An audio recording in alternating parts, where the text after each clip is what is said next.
Assalamualaikum warahmatullahi wabarakatuh. Mahasiswa yang saya banggakan, pada kesempatan kali ini saya akan menjelaskan mengenai menulis artikel atau opini di media massa cetak maupun daring. Nah, sebenarnya ada beberapa materi yang belum disampaikan pada mahasiswa dikarenakan memang waktunya yang tidak cukup ya. Oleh karena itu ada beberapa hal yang harus saya sampaikan dan saya rekam saja penjelasannya. Mohon untuk dipahami dan mohon untuk dikerjakan beberapa tugas yang sudah saya bagikan di Google Classroom. Baiklah, kita mulai saja. Untuk materi yang pertama adalah mengenai menulis artikel atau opini di media massa. Baik, saya izin untuk menjelaskan.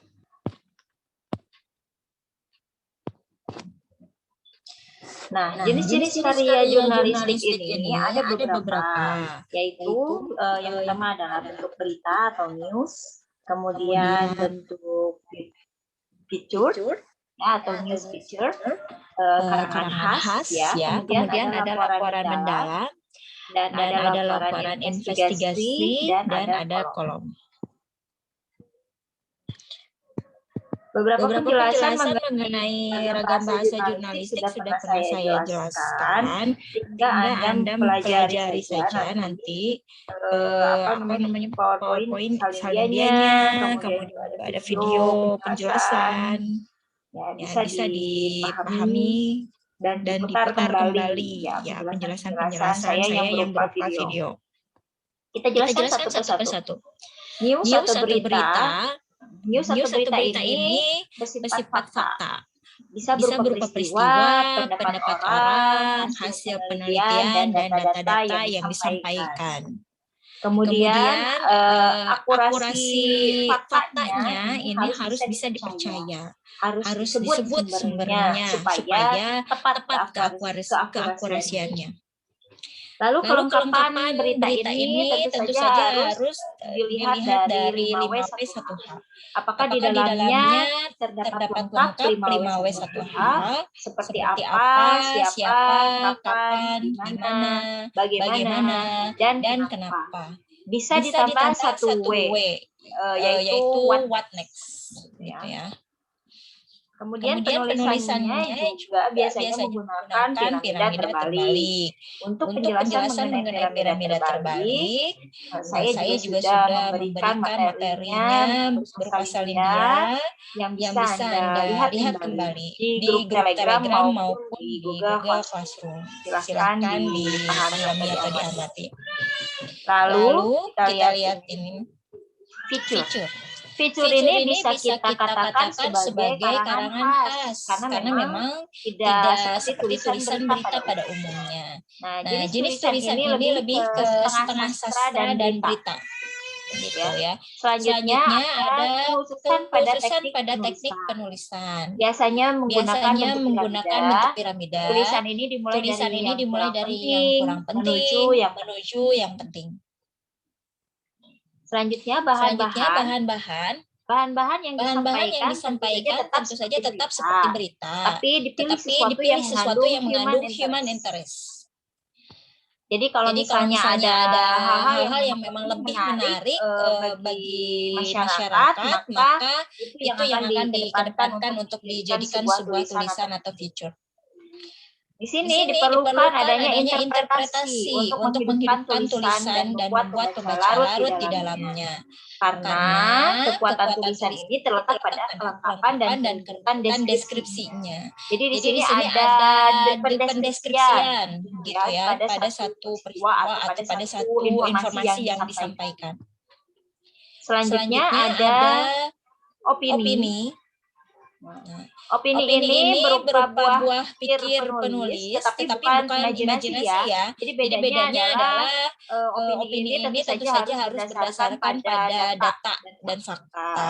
Jadi bisa dikatakan seperti karya ilmiah gitu ya. Bahan-bahannya bisa berdasar hasil penelitian, hasil karya ilmiah, jurnal-jurnal, kemudian pengamatan lapangan, berita yang sudah terdapat di media massa, dan beberapa data atau fakta yang bisa dijadikan sebagai referensi penguat opini Anda. Biasanya dalam opini ini mencakup atau mengangkat sebuah masalah dan cara pemecahannya. Jadi misalnya apa sih masalah yang sedang booming atau sedang terjadi di masyarakat, yang sedang aktual terjadi di masyarakat, maka itu bisa dibahas dan kemudian nanti dicari cara pemecahannya berdasarkan hasil pengamatan ataupun hasil studi pustaka. Selanjutnya ada kolom. Nah, kolom di sini pada dasarnya sama dengan artikel. Tapi penulisannya ini lebih pada disadarkan ke fakta yang sedang atau yang telah mencuat. Ya. Kemudian biasanya menggunakan ilustrasi. Ilustrasi di sini baik berupa fakta maupun fiksi. Ilustrasinya bukan berarti berupa gambar, tetapi lebih pada penggambaran sebuah peristiwa. Ciri tulisan ini menekankan pada kekritisan terhadap suatu permasalahan. Isinya bisa sekadar menunjukkan persoalan, bisa dengan cara mengatasinya. Jadi ada beberapa cara untuk menunjukkan persoalan tersebut. Lalu di media cetak ini biasanya sering juga digunakan istilah sebagai catatan, bukan hanya kolom gitu ya. Kemudian di media massa ada yang dinamakan editorial. Editorial ini isinya sama sebenarnya dengan kolom, hanya di dalam editorial ini merupakan sikap redaksi suatu media mengenai suatu permasalahan. Jadi tulisan ini tidak bisa diklaim sebagai tulisan perorangan karena mencakup ke redaksi begitu ya. Jadi mewakili redaksi majalah atau surat kabar atau yang lainnya, yang media massa tersebut. Ya. Kalau misalnya ingin mengetahui empatis suatu lembaga pers terhadap permasalahan tertentu, maka bisa kita lihat di editorialnya. Ada surat pembaca. Nah, ini beda dengan editorial tadi. Kalau editorial dari sikap redaksi, sementara surat pembaca di sini ditulis oleh orang di luar tim redaksi, oleh pembaca biasanya. Nah, isinya juga berupa pendapat, fakta, laporan, atau hanya sekadar keluhan. Ini bisa dijadikan sebagai ruang interaktif. Jadi ada komunikasi dua arah antara si redaksi dengan redaktur dengan pembaca maksudnya ya. Jadi di sana ada komunikasi dua arah interaktif. Nah, menulis ini merupakan sebuah kegiatan terhormat. Kenapa kegiatan terhormat? Karena memang menulis artikel di media cetak maupun elektronik ini menjadi sebuah kegiatan yang terhormat di kalangan intelektual. Jadi menjadi identitas dan otoritas seorang intelektual akan terangkat. Jadi, jika dia dikenal sebagai seorang penulis artikel. Dengan menulis artikel di media cetak, maka seseorang akan dikukuhkan sebagai warga intelektual. Kenapa intelektual? Karena artikelnya pun bukan artikel yang hasil mengarang, tetapi hasil penelitian, hasil membaca. Ya, jadi berdasarkan pada fakta-fakta yang ada. Bukan berarti menulis artikel ini tidak bisa oleh kaum non-intelektual. Di sini kaum intelektual ini bisa dikatakan seperti pengajar, begitu ya, atau mahasiswa. Tetapi tidak menutup kemungkinan artikel yang ada di surat kabar bisa ditulis oleh kaum non-intelektual atau di luar praktisi bidang tertentu, begitu ya, praktisi pendidikan. Bisa juga ditulis oleh masyarakat pada umumnya. Nah, bisa dilihat pada saat ini gitu ya, belakangan ini sudah banyak sekali para praktisi profesional di bidang tertentu dan penulis lepas atau freelance yang melakukan hal sama, yaitu menulis artikel. Tentu saja hal ini sangat menggembirakan ya, berarti ada budaya menulis yang sudah mulai digaungkan gitu ya, sudah mulai banyak jumlah tulisan dari masyarakat. Dan harus diperhatikan pula tulisan ini tentu saja harus berbobot atau harus benar-benar bermanfaat. Nah, apa itu artikel atau opini? Kalau dilihat dari Kamus Besar Bahasa Indonesia, artikel ini bisa dikatakan sebagai karya tulis lengkap, baik di majalah, surat kabar, atau bisa juga dikatakan karya tulis yang bersifat umum dan luas. Jadi bisa berupa opini atau bisa berbentuk berita. Opini ini pendapat, pikiran, dan pendirian menurut KBBI. Jadi kalau kita lihat artikel atau opini ini jenis tulisan yang berisi gagasan, ulasan, atau kritik terhadap persoalan yang berkembang di masyarakat dan ditulis dengan bahasa ilmiah populer. Bagaimana sih tahapan menulis artikel atau opini? Yang pertama harus Anda lakukan adalah Anda harus melihat tema yang aktual. Melihat tema-tema apa sih yang sedang aktual diperbincangkan oleh masyarakat, lalu tentukanlah tema yang aktual tersebut menjadi sebuah tulisan Anda, artikel Anda. Kemudian Anda cari sudut pandangnya atau angle-nya, atau perspektifnya. Dari mana sih Anda mau mengambil perspektif dari tema yang aktual tersebut? Misalnya kita ketahui sekarang sedang aktual diperbincangkan adalah mengenai COVID. Nah, Anda mau ambil sudut pandang yang mana nih untuk menjadikan tulisan artikel Anda? Apakah dari segi vaksinasinya, ataukah mungkin dari segi pembelajaran yang dipengaruhi oleh pandemi COVID ini begitu ya. Kemudian juga apakah bisa dari beberapa usaha kreatif dari masyarakat di masa pandemi. Terserah Anda mau mengambil angle yang mana, perspektif yang mana. Nanti ditentukanlah dan buatlah menjadi judul yang menarik.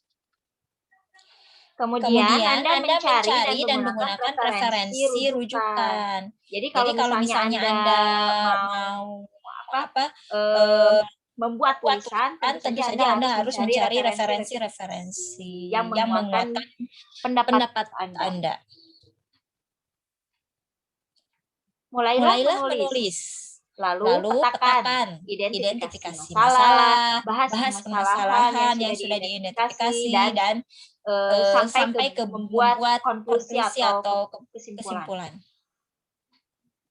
Kemudian buatlah profil yang menarik dan mengandung kompetensi. Artinya di sini Anda harus membuat sebuah tulisan yang memang bisa menarik pembaca. Biasanya ada di awal, di judul, atau misalnya di jadi seperti sinopsisnya begitu ya. Jadi ada pengantar sebelum tulisan Anda itu apakah menarik atau tidak, pendahuluannya menarik atau tidak gitu ya. Kemudian mengandung kompetensi. Artinya mengandung kompetensi ini yang memang bisa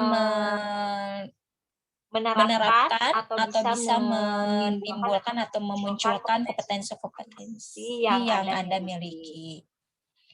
Kemudian membuat kemasan menarik dan mengirim artikel ke redaksi. Nah, buat semenarik mungkin. Pastikanlah nasib artikel kita. Artinya ketika sudah dikirimkan ke media massa, Anda bisa memastikan artikel Anda apakah diterima atau tidak. Nah, selama masa menunggu itu, tentu saja Anda bisa berkarya dan menghasilkan artikel yang lain sambil menunggu artikel yang sudah Anda kirim itu. Bagaimana menentukan tema artikel? kita bisa lihat tadi Anda harus benar-benar peka terhadap kejadian-kejadian atau peristiwa-peristiwa yang apa. Untuk menentukan tema ini tentu saja Anda harus melihat lingkungan di sekitar Anda. Kalau misalnya Anda memang berkecimpung di media pendidikan, di dunia pendidikan, maka Anda bisa lihat tema-tema aktual dan kaitkan dengan dunia pendidikan. Kalau misalnya memang Anda berkecimpung di dunia kewirausahaan, maka lihat beberapa tema aktual yang bisa Anda jadikan tulisan dan kaitkan dengan kewirausahaan Anda dan sebagainya. Jadi bisa dikaitkan dengan potensi Anda, begitu ya, dengan kompetensi Anda, dengan pekerjaan Anda. Nah, jenis tema ini bisa dibagi ke dalam beberapa bagian. Ada tema yang sedang aktual, dan ada tema yang akan aktual, dan tema yang tiba-tiba aktual.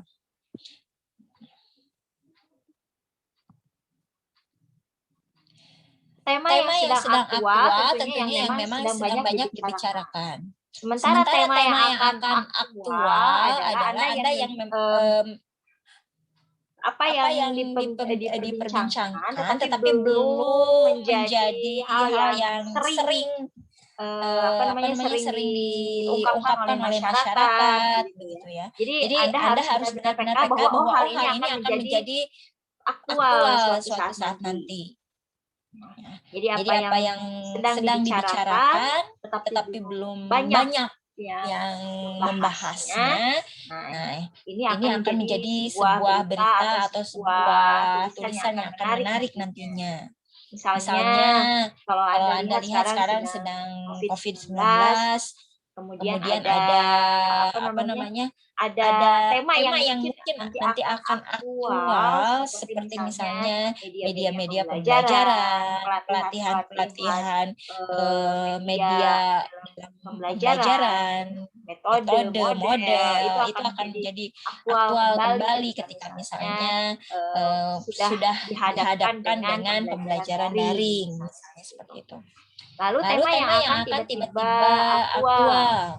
Artinya ini yang memang insidental, ya. Ada suatu kejadian kemudian menjadi aktual. Kita ambil contoh seperti kebakaran kilang minyak dan sebagainya. Itu adalah insidental, peristiwa yang insidental.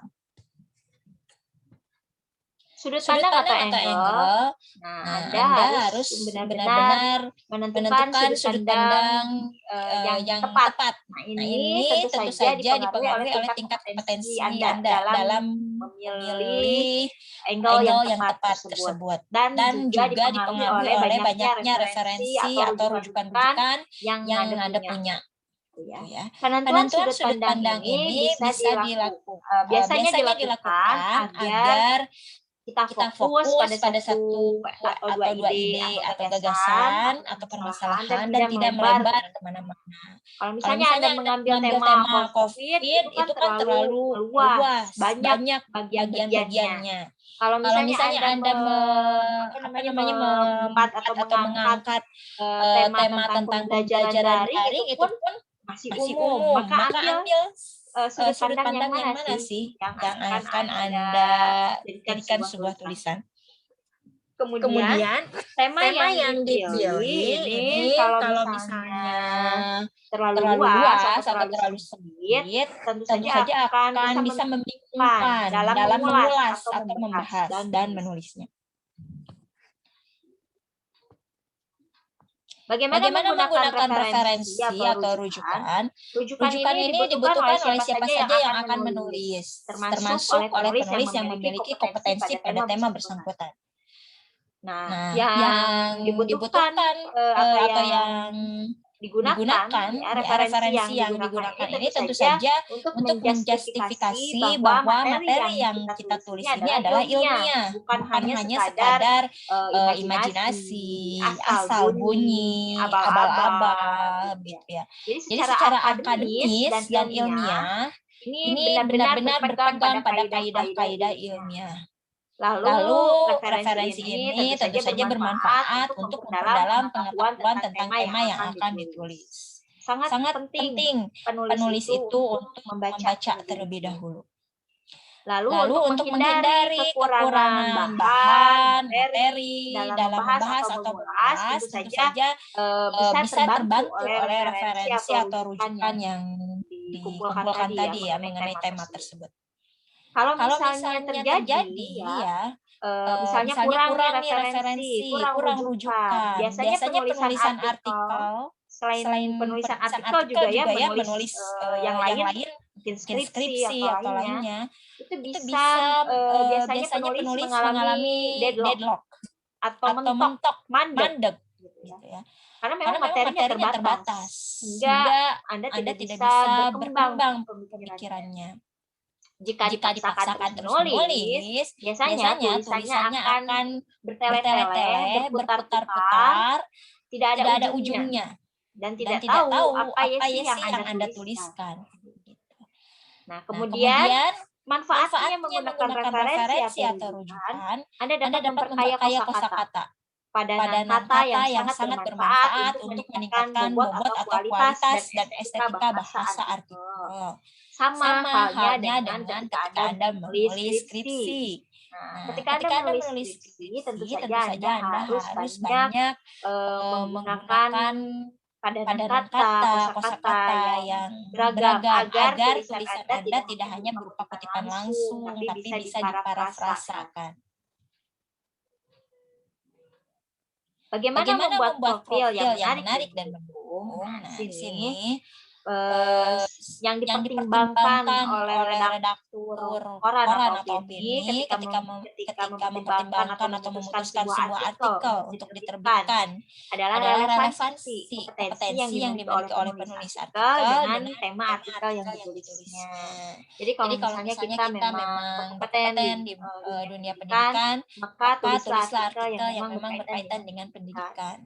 Kalau misalnya kita berkompeten di dunia yang lainnya, di bidang yang lainnya, silahkan juga tuliskan yang sesuai dengan bidangnya. Itu biasanya akan menjadi bahan pertimbangan. Lalu buat kemasan yang menarik. Ya. Ketika artikel dikirimkan ke koran, gitu, carilah yang memang koran yang senafas atau satu lingkup begitu ya, pembahasan, gaya penulisan, gaya penyajian, biasanya seperti itu. Atau kalau misalnya memang kita mau mengirimkan ke sebuah surat kabar yang sudah terkenal misalnya, maka Anda harus pelajari bagaimana sih gaya selingkup dari penulisan surat kabar tersebut. Ya. Jadi biasanya beberapa surat kabar memiliki ciri khas. Ya, ada yang memang ini khasnya tulisannya seperti ini gitu kan. Misalnya lebih suka dengan dunia pendidikan atau yang lainnya. Lalu biasanya juga gaya redaksi ada yang poin gitu. Biasanya seperti koran-koran bisnis atau ekonomi. Jadi buat sesuaikan dengan surat kabarnya. Memastikan nasib artikel kita, artikel yang sebenarnya layak muat, sering tidak sampai ke meja redaksi atau terlambat sampai ke meja redaksi. Karena itu, kalau misalnya mengirimnya melalui surat pos, gitu ya, pos elektronik, maka Anda pastikan alamat yang ditujunya tepat. Kalau misalnya posel, tentu saja sama alamat emailnya atau alamat surelnya juga harus tepat. Setiap media tentu saja punya alamat khusus untuk pengiriman artikel. Nah, artikel yang sampai ke meja redaksi tentu saja perlu diklarifikasi dan penjelasannya ditambah dari penulis artikel. Oleh karena itu, Anda beri nomor kontak yang memudahkan redaktur kalau ingin melakukan klarifikasi selain alamat surel Anda. Jika memungkinkan, kontak langsung kepada pengelola rubrik opini. Hindari komunikasi yang cenderung mendikte pengelola rubrik. Artinya, jangan sampai Anda terus saja meminta atau menanyakan, oh ini bagaimana terbit atau tidak. Tidak hanya menanyakan saja bagaimana kabar atau nasib dari artikel Anda. Nah, proses penulisan artikel sama seperti proses menulis. Ada pra-penulisan, penulisan, dan pasca penulisan. Hal ini tentu saja sudah Anda ketahui. Anda bisa baca di buku Sabarti Ahadiyah ya. Bagaimana sih cara menulis, ya, tahapan menulis. Pra-penulisan tentu saja persiapan, penulisan adalah prosesnya, dan pasca penulisan itu adalah editing atau yang lainnya. Ada beberapa jenis artikel, ada artikel pengetahuan populer, ada artikel penuntun praktis atau guideline, kemudian ada artikel politik, ada artikel olahraga, ada artikel kebudayaan, dan artikel pendidikan juga bisa masuk ke dalam jenis artikel yang bisa Anda tulis di media cetak. Beberapa pertimbangan redaktur yang lainnya adalah adanya aktualitas tema artikel, kemudian kompetensi tadi, sudut pandang, cara penyajian, dan kecepatan. Beberapa kesalahan penulis pemula, penulis pemula itu biasanya mudah menyerah karena ingin segera dimuat. Konsistensi dalam penulis ya. Jadi semua ditulis tanpa mempertimbangkan kompetensi. Lalu mengirim tulisan untuk semua media bersamaan. Ini juga ada etika ya. Ketika misalnya satu tulisan yang Anda kirimkan ini ke satu media, maka jangan dikirimkan lagi ke media yang lainnya. Tunggu sampai ada keputusan dari media tersebut apakah tulisan Anda akan terbit atau tidak. Jika sudah ada penjelasan, maka ya tulisan yang memang misalnya ditolak nih bisa dikirimkan ke media yang lainnya. Tapi sih saya sarankan buat saja artikel yang lain. Lalu mengirim tulisan, keterampilan menulis atau pemahaman bahasa yang kurang, tidak mengetahui kebutuhan redaksi, seperti tadi yang saya jelaskan ada format. Ya, ada gaya selingkuh dari surat kabar. Lalu menulis beberapa artikel sekaligus dan sebagainya. Nah, itu mengenai menulis opini ya. Opini dan artikel di surat kabar. Nah, saya akan memberikan beberapa materi yang lain akan tetapi saya mau tunjukkan dulu untuk di Google Classroom Anda. Nah, di sini kan sudah ada beberapa new assignment, tugas analisis, diksi atau pilihan kata dalam berita. Ini Anda silakan pilih satu berita, lalu Anda analisis sesuai dengan ciri-ciri ragam bahasa jurnalistik. Gitu ya, yang sudah dijelaskan di awal pertemuan. Mohon dikerjakan. Lalu ada tugas berita, ini yang sudah saya berikan juga kepada Anda ketika Anda membuat sebuah rancangan untuk membuat wawancara gitu ya, mengumpulkan data berita. Nanti buat beritanya silahkan unggah di sini. Mohon dikerjakan dan sesuaikan dengan tenggat waktu yang sudah saya tentukan. Karena di sini masih kosong ya. Nah, kemudian juga ada beberapa referensi untuk jurnalis, mohon dibaca dan Anda tuliskan hal-hal yang pentingnya. Kalau kita lihat di bagian kelas yang lain, saya sudah membagikan beberapa tugas lainnya gitu ya. Nah, ini ada resume pertemuan 12. Ini untuk meresume dari video. Ya. Kemudian juga ada tentang tadi yang sudah saya jelaskan yang menulis ini. Kemudian ada tugas di Telegram yang saya sudah bagikan. Nah, di Telegram ini saya sudah memberikan tugas kepada Anda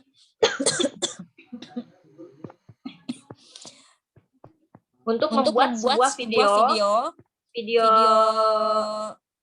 TikTok ya. Nah, membaca berita. Gitu.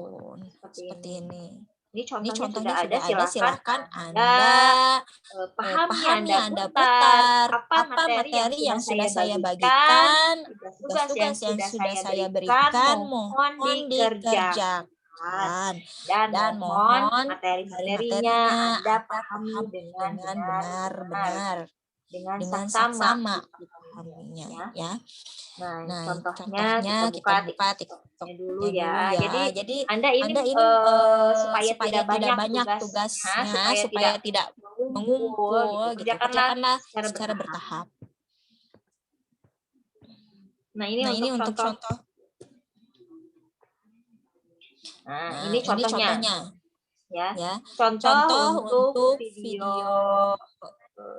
laporan berita. Mohon laporan berita yang Anda tulis, kalimatnya, redaksinya Anda buat sendiri. Ya, bukan dari berita yang sudah ada. Gitu ya. Kalau kita ambil contoh yang Eka ya.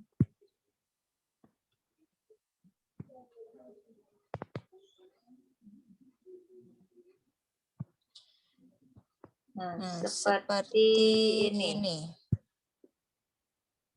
Nah, ini kan menceritakan sehari-hari, ya, menceritakan apa yang diamati oleh Eka. Bisa terdengar tidak? Nanti akan saya coba bagikan di grup. Ya. Itu contohnya. Jadi mohon Anda kerjakan satu tugas yang sudah saya berikan. Ya. Nah, kemudian ada beberapa materi yang lainnya yang tentu saja belum saya jelaskan. Ambil di sini. Saya pernah memberikan tutorial pada mahasiswa yang kelas yang lainnya gitu ya. Ini ada sebuah aplikasi, ada dua aplikasi sebenarnya, yaitu ada Somnote dan Mixnote untuk membantu penulisan berita Anda. Atau menulis yang lainnya, gitu ya, diary lah, seperti diary. Nah, saya jelaskan satu persatu. Untuk Mixnote, Anda tinggal unduh Mixnote di Play Store. Nah, Anda tinggal klik tanda plus, lalu Anda buat tulisan yang baru. Misalnya seperti ini. Ya. Kalau misalnya keyboard handphone Anda bisa merekam kata-kata Anda, kemudian berubah menjadi tulisan, itu lebih mudah. Tinggal mengetik seperti ini, nanti akan muncul di Mixnote-nya. Anda misalnya mengalami kejadian, atau misalnya melihat sebuah peristiwa di sekitar Anda, lalu Anda tuliskan di Mixnote ini. Ya, di Mixnote ini. Kalau misalnya ada kata yang memang tidak sesuai, nanti Anda sesuaikan saja atau sunting saja. Jadi ini lebih mudah. Kalau misalnya Anda ingin merekamnya. Di Mixnote ini Anda juga bisa melampirkan foto. Misal ada kejadiannya apa, Anda tinggal klik foto. Sini. Kalau fotonya sudah ada, bisa lampirkan. Kalau belum, berarti seperti ini. Diklik, lalu klik tanda centang, maka akan muncul fotonya. Atau misalnya Anda mau mewawancarai, maka Anda tinggal klik untuk rekam. Nah, ini nanti akan muncul rekaman ketika misalnya Anda mau mewawancarai narasumber di sana gitu ya, untuk mengumpulkan data, ini langsung saja rekam.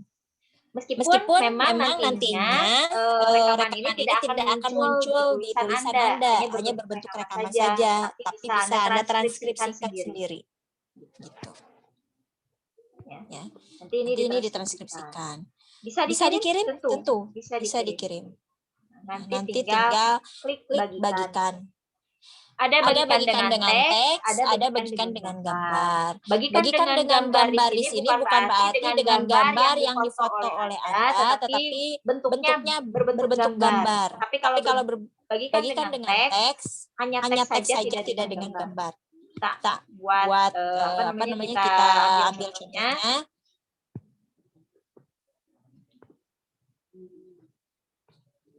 Nah, bentuknya hanya ini saja. Kemudian kalau bagikan dengan teks,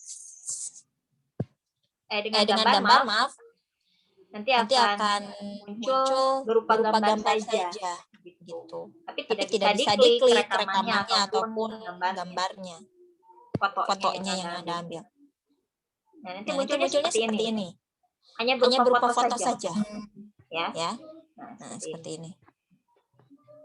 Itu mixed note. Nah, sementara yang satu lagi adalah sound note.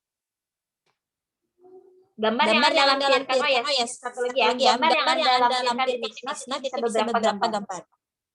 Sama dengan sound note sebenarnya. Hanya perbedaannya ketika Anda mau mengirimkan tulisan di sound note atau catatan di sound note ini, Anda bisa mengirimkannya dengan lampiran foto yang Anda lampirkan. Kita lihat di sini contohnya. Ada ini kan ada pandan wangi, semakin wangi, kemudian ada ragam bahasa Indonesia. Saya buka yang sudah saya buat.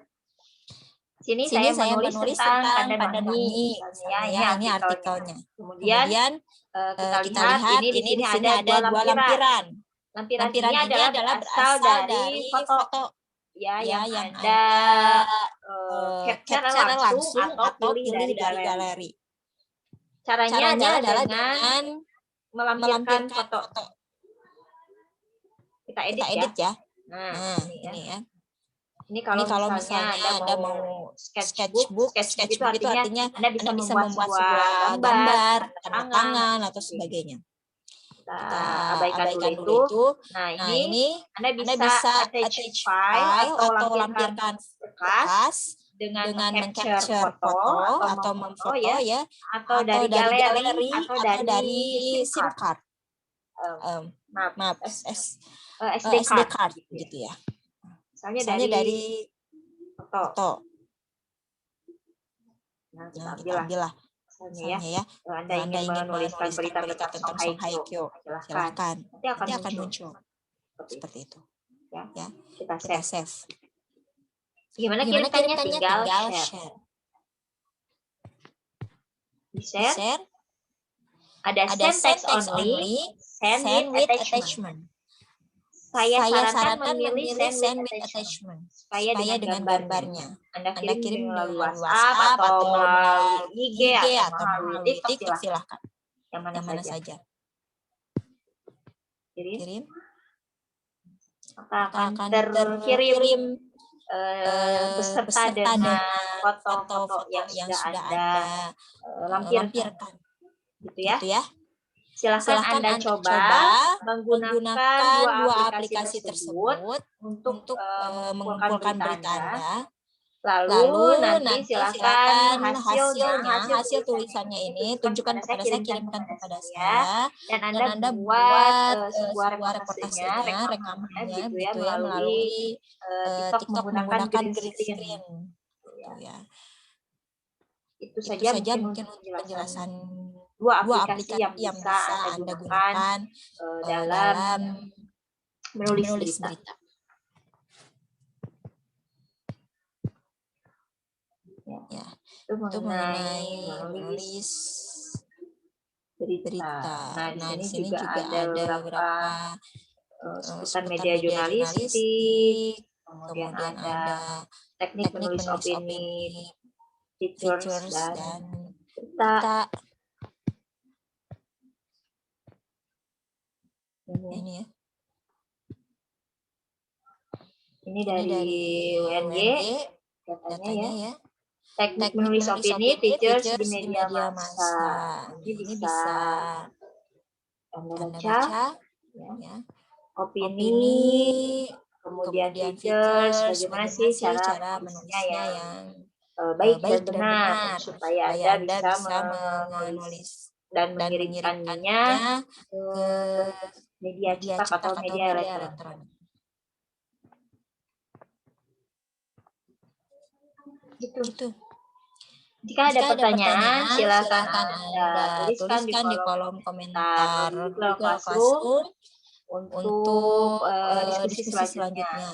Sekali lagi, mohon untuk dipahami materi-materi yang akan saya bagikan atau yang telah saya bagikan di Google Classroom beserta dengan dikerjakan tugas-tugas yang sudah saya berikan. Itu saja mungkin yang bisa saya sampaikan. Saya izin untuk berhenti membagikan layar ya. Baiklah, rekaman ini silakan Anda putar, silakan Anda pahami. Untuk pertemuan kali ini saya cukupkan dengan mengucapkan alhamdulillahirobbilalamin. Terima kasih. Assalamualaikum warahmatullahi wabarakatuh.